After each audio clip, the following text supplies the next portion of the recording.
કેમ છો દોસ્તો? બધા મજામાં ને? દોસ્તો હું અમૃત લિંબાચિયા આદર્શ ટ્યુશન ક્લાસ સંચાલિત આપણી YouTube ચેનલમાં દોસ્તો આપ સૌનું હાર્દિક સ્વાગત કરું છું.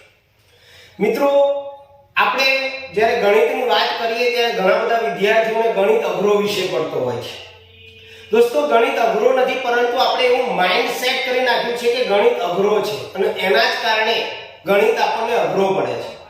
બાકી જો તમારો જે વિદ્યાર્થીઓએ માઇન્ડસેટ એવું કરેલું છે કે ગણિત ઈઝી છે, એ લોકોને 100% ઈઝી જ લાગે. ગણિત અઘરો વિષય નથી. માઇન્ડસેટને બદલી નાખો, ગણિત અઘરો નથી.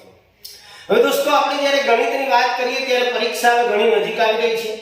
બોર્ડ માર્ચ 2024 ની 24 થી આપણી બોર્ડની એક્ઝામ ચાલુ થઈ ગઈ છે.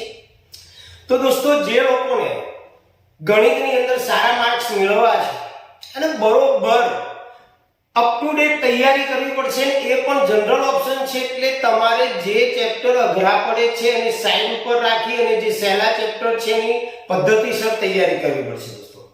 તો 100% તમારા માર્ક્સ સારામાં સારા આવશે, પરંતુ માઇન્ડસેટને ચેન્જ કરી દો. દોસ્તો, જ્યારે આપણે ગણિતની વાત કરીએ ત્યારે વિભાગ ડી કે જે 20 માર્ક્સનો છે, જે બેઝિક અને સ્ટાન્ડર્ડ ની અંદર 20 માર્ક્સનો વિભાગ ડી છે, 20 માંથી 20 કેવી રીતે લાવવા અને કયા સમ્સ, કયા દાખલાઓ કરવા અને કેવી રીતે એની તૈયારી કરવી, એની સંપૂર્ણ માહિતી આજના વિડિયોની અંદર દોસ્તો તમને બતાવવાનો છું. તો વિડિયોને સ્કીપ ન કરતા અને અહીંયા બતાવવામાં આવેલા દાખલાઓની પ્રેક્ટિસ કરી લેજો દોસ્તો. જો પ્રેક્ટિસ કરશો અને તૈયારી કરશો તો આમાં 20 માંથી 20 લાવતા તમને કોઈ નહીં રોકી શકે, પરંતુ એના માટે તમારે પ્રેક્ટિસ કરવી પડશે. સમય બહુ ઓછો છે, વિડિયોને સ્કીપ કર્યા વગર ધ્યાનથી જુઓ. વિભાગ ડી ની અંદર 20 માંથી 20 કેવી રીતે લાવવા એની ચર્ચા આપણે કરવાના છીએ. તો શરૂઆત કરીશું દોસ્તો. ચાલો દોસ્તો, તો 47 નંબરનો પ્રશ્ન તમારો આવશે, 47 થી 53. તો 47 નંબરનો જે પ્રશ્ન આવશે બેઝિક વાળા, એની અંદર પ્રમેય પૂછી શકે. બરોબર ધ્યાન રાખજો. 47 નંબરનો જે પ્રશ્ન છે એની અંદર તમને આ પ્રમેય પૂછી શકે, જે પ્રમેય 6.1 છે, જેને સમપ્રમાણતાનું મૂળભૂત પ્રમેય પણ કહેવામાં આવે છે અથવા થેલ્સનો પ્રમેય પણ કહેવામાં આવે છે. કે જો કોઈ ત્રિકોણની કોઈ એક બાજુને સમાંતર દોરેલી રેખા બાકીની બે બાજુઓને બે ભિન્ન બિંદુઓમાં છેદે તો સાબિત કરો કે તે બાજુઓ પર કપાતા રેખાખંડો તે બાજુઓનું સમપ્રમાણમાં વિભાજન કરે છે. દોસ્તો, મોસ્ટ આઈએમપી પ્રમેય છે. જે વિદ્યાર્થીઓને ગણિત અઘરું પડે છે અથવા તો એવું માઇન્ડસેટ કરીને બેઠા છે કે ગણિત અઘરું છે, પ્રમેય અપ ટુ ડેટ ડિક્ટો ટુ ડિક્ટો તૈયાર કરી લેજો, ફાયદો થશે. ત્યાર પછી આવું ટાઇટલ પણ પૂછી શકે તમને કે સમપ્રમાણતાનું મૂળભૂત પ્રમેય લખો, એટલે કે એની પ્રતિજ્ઞા લખવાની અને સાબિત કરો. એ ઉપરનું છે એટલે આ વિધાન તમારે લખવાનું છે ને એને સાબિત કરવાનું છે. ત્યાર પછી ત્રીજા નંબરમાં જો કોઈ રેખા ત્રિકોણની બે બાજુઓનું સમાન ગુણોત્તરમાં વિભાજન કરે તો સાબિત કરો કે ત્રીજી બાજુને સમાંતર હોય છે. થેલ્સના પ્રમેયનું પ્રતીક પ્રમેય છે દોસ્તો આ 6.2. તો આ ત્રણ પ્રશ્નોને અપ ટુ ડેટ તૈયાર કરો, તમારા 4 માર્ક રોકડા છે. બરોબર, ક્વેશ્ચન નંબર 47 માં આવશે, યાદ રાખજો. ત્યાર પછી ચાલો દોસ્તો, હવે સ્ટાન્ડર્ડ વાળા વિદ્યાર્થીઓ છે એમને 47 નંબરનો પ્રશ્ન જે છે, સ્ટાન્ડર્ડ વાળા વિદ્યાર્થીઓનો 47 નંબરનો પ્રશ્ન, એમાં દ્વિચલ સુરેખ સમીકરણ આવશે દોસ્તો. તો દ્વિચલ સુરેખ સમીકરણના દાખલા છે.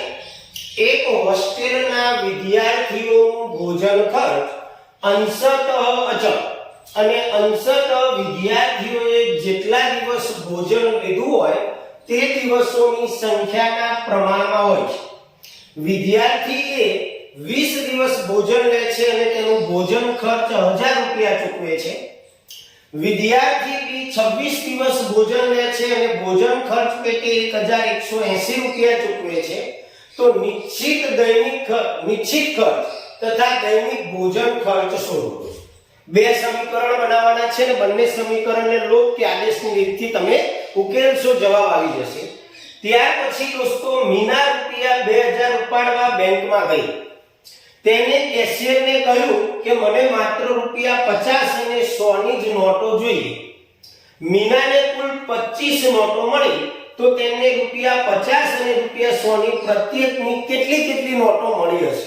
દોસ્તો 50 ની નોટ માટે x ધારી લો અને 100 ની નોટ માટે y ધારી અને બે સમીકરણ બનાવો. એક તો કુલ 25 નોટો છે એટલે x + y = 25 થશે. હવે ત્યાર પછી ધ્યાન રાખવાનું કે 50 રૂપિયાની x નોટોનું મૂલ્ય કેટલું થાય? તો 50x. અને 100 રૂપિયાની y નોટોનું મૂલ્ય કેટલું થાય? તો 100y. કુલ એને 2000 રૂપિયા ઉપાડ્યા છે એટલે કે 50x + 100y = 2000. અને પછી એનું સમીકરણ બનાવી અને તમે એને ઉકેલી શકો છો, જવાબ મેળવી શકો છો.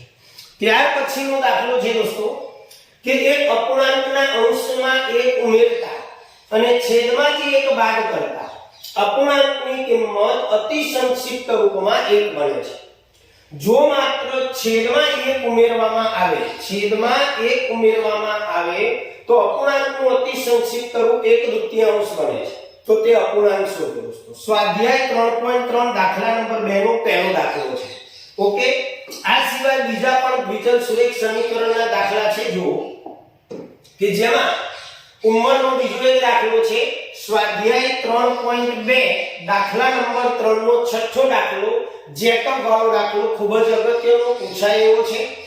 તો 5 વર્ષ પછી જેકબની ઉંમર તેના પુત્રની ઉંમર કરતા 3 ગણી હશે. 5 વર્ષ પહેલા જેકબની ઉંમર તેના પુત્રની ઉંમરથી 7 ગણી હોય તો તેની વર્તમાન ઉંમર એટલે કે હાલની ઉંમર શોધો. તો તમારે આ દાખલાની અંદર દોસ્તો જેકબની અને એના પુત્રની હાલની ઉંમર ધારી લેવાની. 5 વર્ષ પછી કીધું છે તો જેકબની ઉંમર ધારો કે તમે x લીધું હોય તો x + 5 થશે અને પુત્રની ઉંમર તમે y વર્ષ ધારેલી હશે તો y + 5 થશે. જેટલા વર્ષ પછી કીધું હોય એટલા વર્ષ હાલની ઉંમરમાં ઉમેરવાના અને પછી એનું સમીકરણ બનાવવાનું છે. જો કે 5 વર્ષ પછીની વાત કરીએ તો જેકબની ઉંમર x + 5 વર્ષ થાય અને એના પુત્રની ઉંમર જે છે એ y + 5 વર્ષ થાય. હવે આપણને એવું કીધું કે ભાઈ જેકબની ઉંમર, તો જેકબની ઉંમર લખો. બહુ ઈઝી છે, માઇન્ડસેટ ઈઝી માં રાખો કે ઈઝી જ છે ગણિત. તેના પુત્રની ઉંમર ઇક્વલ ટુ કરી y + 5 રાખો અને એના કરતા 3 ગણી એટલે આગળ 3. ત્યાર પછી 3 નો આની જોડે ગુણાકાર કરી પ્રમાણિત સ્વરૂપ પ્રમાણે લખી અને સમીકરણ તમારું બની જશે. 5 વર્ષ પહેલાની વાત કરી તો જેકબની ઉંમર તમારી 5 વર્ષ પહેલા x - 5 થશે. ત્યાર પછી એના પુત્રની ઉંમર y - 5 થશે.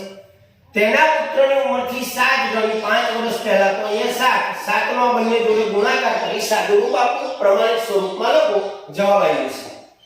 ત્યાર પછી દોસ્તો દાખલો છે કે બે અંકોની સંખ્યાના અંકોનો સરવાળો 9 છે. બે અંકોની સંખ્યાના અંકોનો સરવાળો 9 છે. એટલે તમારે એકમ અને દશકની સંખ્યા ધારવાની છે. સંખ્યાના 9 ગણા કરતા મળતી સંખ્યા એ અંકોની અદલાબદલી કરતા મળતી સંખ્યા કરતા 2 ગણી છે. તો તે સંખ્યા શોધો. સ્વાધ્યાય 3.3 અને દાખલા નંબર 2 નો ત્રીજો દાખલો છે દોસ્તો, અગત્યના દાખલા છે.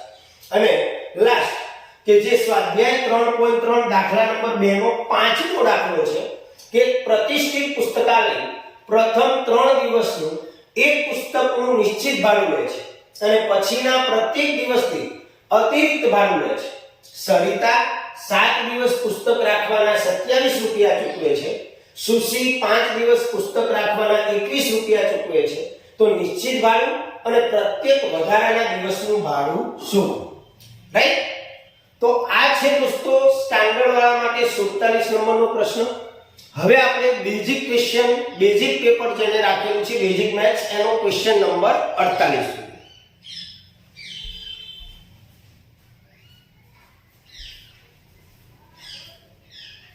તો 48 નંબરમાં બેઝિક મેથ્સ વાળાને આવા પ્રકારના પ્રશ્નો પૂછી શકે દોસ્તો. સ્વાધ્યાય 6.2 એનો દાખલા નંબર 9 છે દોસ્તો, કરી લીધો. સાબિતી વાળો દાખલો છે. સ્વાધ્યાય 6.2 દાખલા નંબર 9.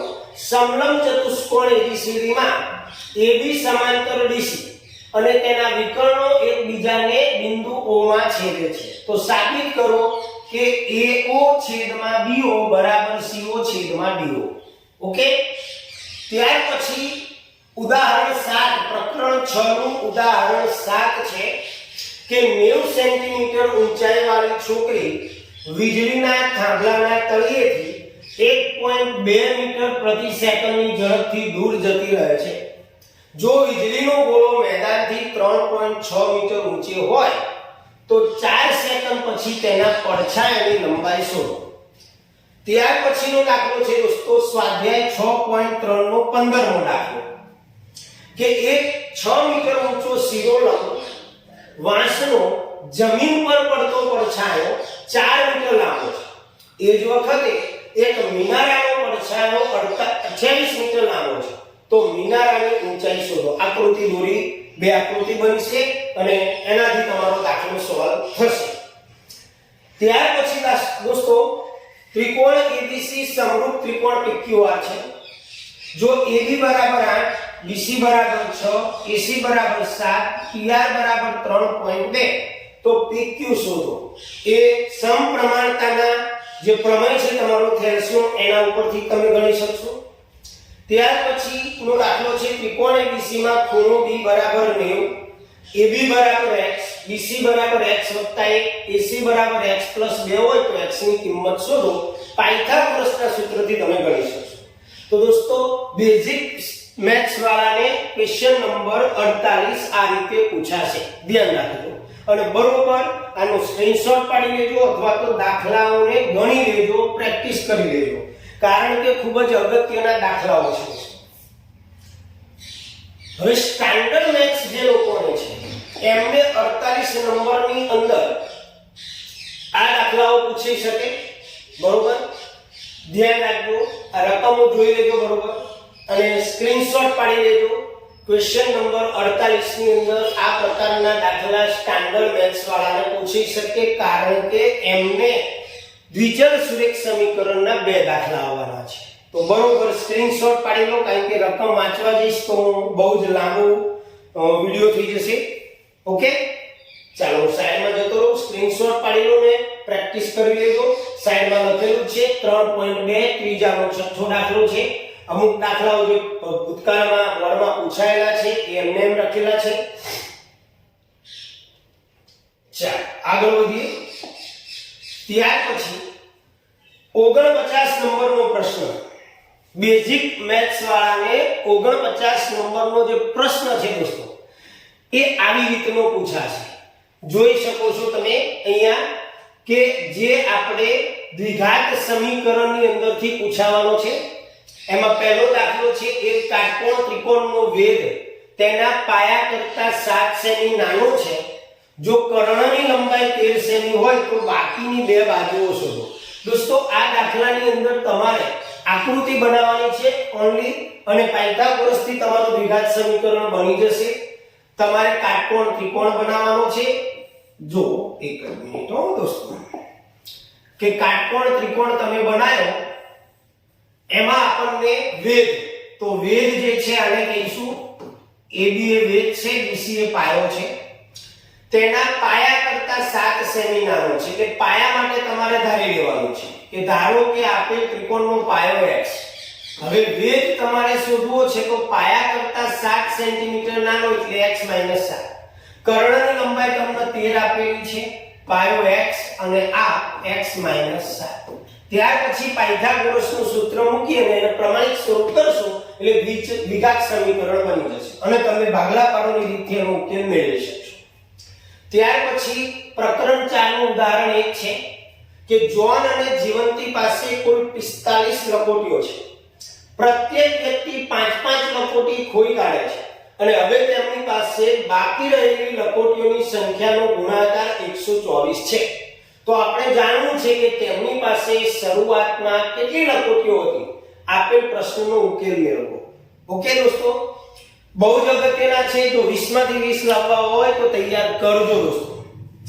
ત્યાર પછી ત્રીજા નંબરનો દાખલો છે બે ક્રમિક અયુગ્મ ધન પૂર્ણાંક સંખ્યાઓના વર્ગનો સરવાળો 650 થાય તો તે સંખ્યાઓ શોધો. દોસ્તો અયુગ્મ ધન પૂર્ણાંક સંખ્યા કીધી છે ને ક્રમિક કીધી છે.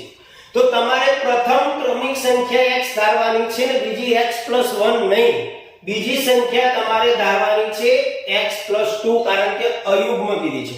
અયુગ્મ કે યુગ્મ આવે તો પ્રથમ સંખ્યા x બીજી સંખ્યા x વત્તા 2. જો અયુગ્મ કે યુગ્મ એવું ન આપેલું હોય તો પ્રથમ સંખ્યા x અને બીજી સંખ્યા x વત્તા 1 ખાલી ક્રમિક આપેલું હોય તો. ઓકે, ત્યાર પછીનો દાખલો છે દોસ્તો એ ઉદાહરણ એક છે પ્રકરણ 4 નું. સોરી, અહીંયા કંઈક ભૂલ થઈ છે. ઉદાહરણ 1 નહીં હોય કારણ કે બે પ્રકરણ 4 ના ઉદાહરણ એક છે, પણ તમે ટેક્સ્ટ બુકમાં જોઈ લેજો. કુટીર ઉદ્યોગ એક દિવસમાં કેટલા રમકડા બનાવે છે. ત્યાર પછી દોસ્તો દાખલો છે સ્વાધ્યાય 4.2 નો ત્રીજા નંબરનો દાખલો છે. આ બી પૂછાયો છે બેઝિક વાળાને. અને સ્વાધ્યાય 4.2 નો દાખલા નંબર 4. તો દોસ્તો 49 ના પ્રશ્નની અંદર આવા પ્રકારના દાખલાઓ પૂછી શકે છે. તો લાગી જાઓ મહેનત કરવા. આગળ વધીએ દોસ્તો.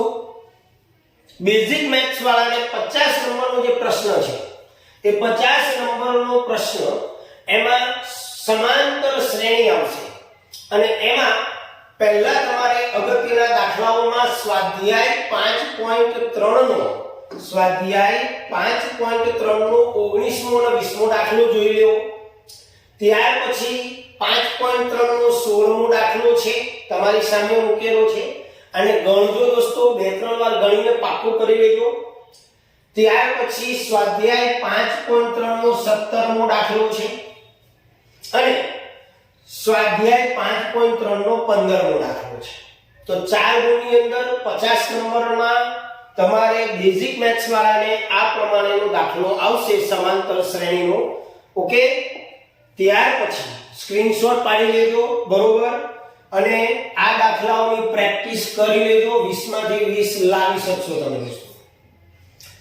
ત્યાર પછી બેઝિક મેથ્સ વાળાને દોસ્તો 51 અને 52 નંબરનો પ્રશ્ન જે આવશે એ આંકડા શાસ્ત્રમાંથી આવશે. અને સ્ટાન્ડર્ડ મેથ્સ વાળાને 54 નંબરનો પ્રશ્ન આવશે. તો એના માટેની અહીંયા રકમો મૂકેલી છે, બરોબર. ધ્યાન આપવાનું. તો જે પહેલો દાખલો છે સ્વાધ્યાય 13.3 એનો દાખલા નંબર 3 છે દોસ્તો. મધ્યક તમને આપેલો છે, ખૂટતી આવૃત્તિ શોધવાની છે. વર્ગ લંબાઈ સમાન હોય તો વિચલનની રીતથી ગણાય. અને જેમાં 3 કોષ્ટક બને, એક મધ્ય કિંમતનું, એક ui = xi - a / x અને એક fi ui. અને એ રીતે તમારે એને ગણવાનો છે. ત્યાર પછી એના પછીનો જે દાખલો છે એમાં પણ મધ્યક આપણને 22.12 આપેલો છે. અને ખૂટતી આવૃત્તિ અહીંયા બે જગ્યાએ ડેશ કરેલા છે. તો ત્યાં તમારે કોઈ પણ સંખ્યા ધારી લેવાની, a કે b અથવા f1 f2, અને શોધવાનો છે. વર્ગ લંબાઈ સમાન જ છે વિચલનની રીતે. ત્યાર પછીનો દાખલો છે કે 165 અવલોકનો ધરાવતા આવૃત્તિ વિતરણનો બહુલક 34.5 છે. બહુલક છે, બહુલકમાં કોઈ ખાના બનતા નથી. અને ખૂટતી આવૃત્તિ a અને b શોધો, બરોબર. તો આ 3 દાખલાઓ સ્ક્રીનશોટ પાડી અને આની પ્રેક્ટિસ કરજો દોસ્તો. આ ટાઈપના દાખલાઓ આવશે જ બોર્ડમાં અગાઉ ભૂતકાળમાં પૂછાયેલા છે, એટલે કોઈ વહેમમાં ના રહેતા. ગણિત ઈઝી છે. ત્યાર પછી સ્વાધ્યાયનો દાખલો છે દોસ્તો. એક જીવન વીમા એજન્ટે 100 પોલિસી ધારકોની ઉંમર માટેનું નીચેનું આવૃત્તિ વિતરણ પ્રાપ્ત કર્યું. જેની ઉંમર 18 વર્ષથી વધુ અને 60 વર્ષથી ઓછી હોય તેવી વ્યક્તિને જ પોલિસી આપવામાં આવી. તેની મધ્યસ્થ ઉંમર શોધો. તો દોસ્તો આની અંદર તમારે આવું પૂછી શકે, 20 થી ઓછી, 25 થી ઓછી, 30 થી ઓછી. તો સૌ પહેલા દોસ્તો આની અંદર તમારે વર્ગ બનાવવાના છે, બરોબર. 20 થી ઓછી એટલે પહેલો વર્ગ તમારો બનશે 15 થી 20 નો. પછી 20 થી 25, 25 થી 30, 30 થી 35, 35 થી 40 એ રીતે વર્ગ બનાવવાના. હવે અહીંયા જે છે આવૃત્તિ નથી. અહીંયા તમારે શું કરવાનું છે તો પહેલા વર્ગની આવૃત્તિ 2 લખવાની છે. જે તમારો 15 થી 20 નો વર્ગ બનાવ્યો એની આવૃત્તિ તમારે દોસ્તો 2 લખવાની છે. ત્યાર પછી બીજા વર્ગની 20 થી 25 ની આવૃત્તિ જે તમે બનાવો એ 6 માંથી આ 2 બાદ કરી દેવાના છે, એટલે કે 4 આવશે. એવી રીતે સ્ટેપ બાય સ્ટેપ 25 થી 30 તો 24 માંથી 6 બાદ કરવાના. એવી રીતે તમારે આવૃત્તિ બનાવવાની અને પછી વિચલનની મધ્યસ્થ શોધવાનો છે. તો મધ્યસ્થ શોધવા માટે તમારે CF શોધવું પડશે, સંચય આવૃત્તિ, જે અહીંયા તૈયાર જ છે, આ સંચય આવૃત્તિ થશે. અને એ પછી મધ્યસ્થની રીત પ્રમાણે તમે જે રીતે શીખ્યા છો એ રીતે આ દાખલો ગણવાનો છે. મધ્યસ્થનું સૂત્ર આવડવું જોઈએ, m = l + n દૂત્યાંશ વાળું સૂત્ર જે છે એ તમને આવડવું જોઈએ. ત્યાર પછી નીચેની માહિતી 225 વીજ ઉપકરણોના આયુષ્યની કલાકમાં પ્રાપ્ત માહિતી દર્શાવે છે, તેનું મધ્યક શોધો. દોસ્તો સ્ક્રીનશોટ પાડી લેજો. ત્યાર પછીનો દાખલો છે કે નીચે આપેલ માહિતીનું મધ્યસ્થ 525 છે. જો કુલ આવૃત્તિ 100 હોય તો x અને y ના મૂલ્યો શોધો. અને એના પછી નીચેની આવૃત્તિ વિતરણ માટે n = 100, મધ્યસ્થ 32, તો ખૂટતી આવૃત્તિ f1 અને f2 શોધો. દોસ્તો જ્યારે તમને મધ્યસ્થ આપેલો હોય ત્યારે એ મધ્યસ્થ માટે તમારે શું કરવાનું કે આમ જનરલી આપણે એવું જોતા હોઈએ છીએ કે n દૂત્યાંશમાં જે કિંમત આવે એનાથી તરતની મોટી સંખ્યા આપણે CF માં જોઈએ અને મધ્યસ્થ વર્ગ નક્કી કરીએ છીએ. પરંતુ દોસ્તો અહીંયા તમારે શું કરવાનું છે કે મધ્યસ્થ 32 છે, CF તો તૈયાર કરવાનું છે, પરંતુ મધ્યસ્થ 32 છે તો 32 નો સમાવેશ કયા વર્ગમાં થાય એ તમારો મધ્યસ્થ વર્ગ બને. દોસ્તો ત્યાર પછી દોસ્તો બેઝિક મેથ્સ વાળાને ક્વેશ્ચન નંબર 53 અને 54 જે છે એ સંભાવનામાંથી આવશે, જેની અંદર તમારે સંભાવનાના દાખલાઓ અહીંયા મૂકેલા છે, સ્વાધ્યાયના જ છે.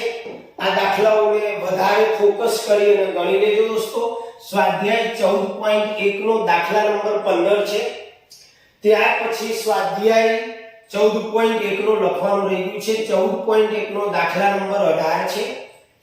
ત્યાર પછી આ પણ સ્વાધ્યાય 14.1 નો દાખલા નંબર 14 છે. સ્ક્રીનશોટ પાડી લેજો, આ દાખલાઓની પ્રેક્ટિસ કરી લેજો, બરોબર તૈયારી કરજો. 53 અને 54 નંબરનો પ્રશ્ન સમાંતર શ્રેણી બહુ જ સહેલું છે. ત્યાર પછી સ્ટાન્ડર્ડ મેથ્સ વાળાને ક્વેશ્ચન નંબર 51 જે છે એ ત્રિકોણમિતિના ઉપયોગો વાળા ચેપ્ટરમાંથી પૂછાવાનું છે.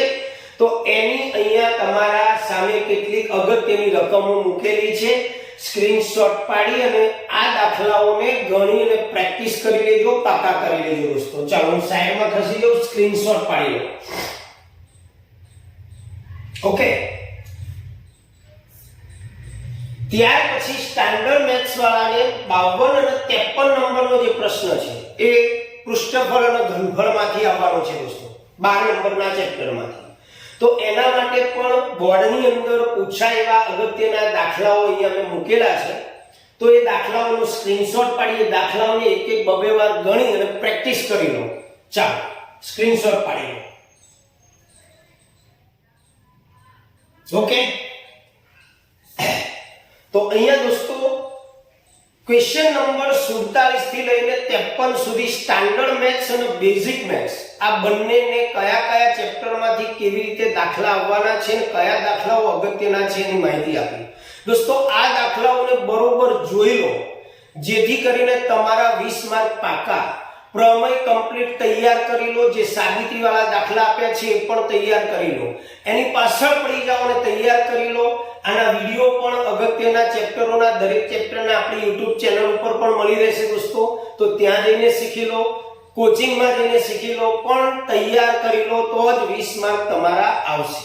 હવે પછી આપણે નેક્સ્ટ વિડિયોની અંદર લઈને આવીશું દોસ્તો વિભાગ C માટે અગત્યના પ્રશ્નો, કે જે વિભાગ C માં કયા કયા ચેપ્ટરમાંથી કયા કયા દાખલાઓ પૂછાવાના છે એની માહિતી તમને આપીશું અને કયા અગત્યના દાખલા છે.